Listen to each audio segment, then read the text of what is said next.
Well, joining us from Rio de Janeiro is Glenn Greenwald. He's a former constitutional lawyer and civil rights litigator. He's now contributing editor at Salon.com. I mean, is that it, Mr. Greenwald, then? The Obama administration, despite the marvelous speeches we've heard and so forth about new relationships with the Islamic world and the rest of the world for that matter, thinks it's probably best just to keep its head down right now. Is that really what's going on?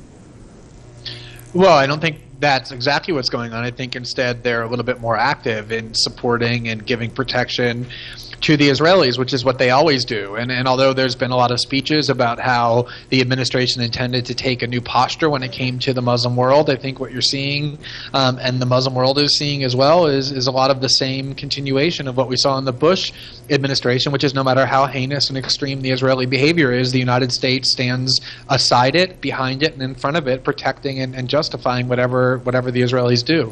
But this is an incident that has unified countries around the world, in Europe and Asia and the Middle East and so forth. President Obama must see that. I mean, is the domestic really so the primary concern right now? Is that perhaps it?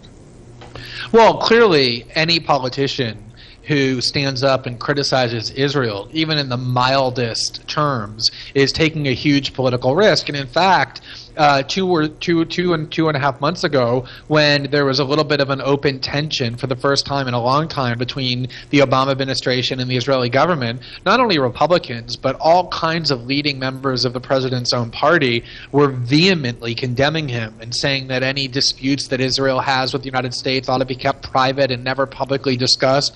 So it is true that there is a huge political price to pay for any politician, including President Obama, to be seen as being adversarial in any way to what the Israelis do. So it's hard to know, is Obama really being driven by political fear and cowardice? Is he driven by the fact that he really supports the Israelis, or is it both? But whatever it is, it's not difficult to see that the Obama administration is giving its full-fledged protection to the Israeli government again.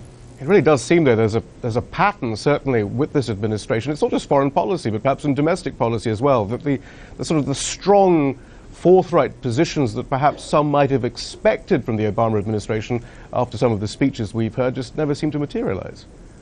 Well, if you look at what the president said when he was campaigning about, for example, the Bush administration's policy on terrorism and civil liberties, it's a completely different universe from what the president, as president, has actually done. I mean, not only is Guantanamo still open, but all kinds of civil liberty abuses, from indefinite detention to extreme secrecy to protect what the executive branch is doing, to denying Bagram detainees the right of habeas corpus, has been embraced and defended by the Obama administration. And you can go down the line, as you just suggested, in instance after instance where Obama, the candidate, said that he rejected certain policies, and yet Obama, the president, has embraced those very policies. Glenn Greenwald, thank you very much for your analysis. Great to be with you.